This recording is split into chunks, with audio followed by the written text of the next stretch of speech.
Hi, ഇന്ന് നമുക്ക് അടിപൊളിയായിട്ടുള്ള ഒരു കോക്കനട്ട് ദോശ തയ്യാറാക്കിയെടുക്കാം. നമുക്ക് ഈസ്റ്റോ ബേക്കിംഗ് സോഡയോ ഉഴുന്നോ ഒന്നും ചേർക്കാത്ത അടിപൊളി ദോശയാണ്. അതിന് വേണ്ടിയിട്ട് ഞാൻ 2 കപ്പ് പച്ചരി നല്ലപോലെ കുതിർത്തത് 4 മണിക്കൂർ കുതിർത്തതാണ് എടുത്തിരിക്കുന്നത്. അതിലേക്ക് നമ്മൾ 2 കപ്പ് തന്നെ ചിരവിയ തേങ്ങ ചേർത്ത് കൊടുത്തിട്ടുണ്ട്. ഇനി ഞാൻ 2 ടേബിൾ സ്പൂൺ ചോറ്, എൻ്റെ മട്ടാരിയുടെ ചോറാണ് ഞാൻ ചേർത്ത് കൊടുത്തിരിക്കുന്നത്. അതുപോലെ 1 കപ്പ് അവില് നമ്മൾ നല്ലപോലെ കുതിർത്തി അത് പിഴിഞ്ഞെടുത്തതും 2 ടീസ്പൂൺ ഉലുവ കുതിർത്തിയതും നമ്മളതിലേക്ക് ചേർത്ത് കൊടുത്തിട്ടുണ്ട്. ഇനി നമ്മളിതിലേക്ക് ഒരു 1.5 കപ്പ് വെള്ളമാണ് ഞാൻ ആകെ ചേർത്തിരിക്കുന്നത്. അത് ചേർത്ത് നല്ലപോലെ അരച്ചെടുത്തിട്ട് നമുക്കൊരു പാത്രത്തിലേക്ക് ഒഴിച്ചു കൊടുക്കാം. ഇനി ഇത് നല്ലപോലെ നമുക്ക് കുറച്ചധികം നേരം മിക്സ് ചെയ്ത് കൊടുക്കാം. നമുക്ക് കട്ടി അധികമായിട്ട് തോന്നുന്നുണ്ടെങ്കിൽ ഒരു 2 ടേബിൾ സ്പൂൺ കൂടെ വെള്ളം ചേർത്ത് ഇതിലേക്ക് ഒഴിച്ച് കൊടുക്കാം കേട്ടോ.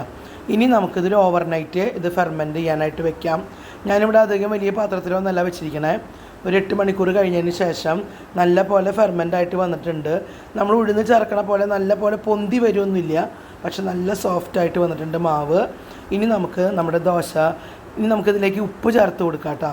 നമ്മൾ ആദ്യം ഉപ്പ് ചേർത്തിട്ടില്ലല്ലോ, ഇതിലേക്ക് ആവശ്യത്തിനുള്ള ഉപ്പ് ചേർത്ത് കൊടുക്കാം. ഇപ്പോഴും നമ്മളിതിലേക്ക് ബേക്കിംഗ് സോഡ ഒന്നും തന്നെ ചേർക്കണില്ല. ഇനി നമുക്ക് ദോശയുടെ തവയിലേക്ക് നല്ല പോലെ ചൂടാവുമ്പോൾ നെയ്യ് തടവിയതിന് ശേഷം കുറേശ്ശെ അധികം കട്ടി കുറയ്ക്കരുത്, അത്യാവശ്യം കട്ടിയുള്ള ദോശകളാക്കിയിട്ട് നമുക്കിത് തയ്യാറാക്കിയെടുക്കാം.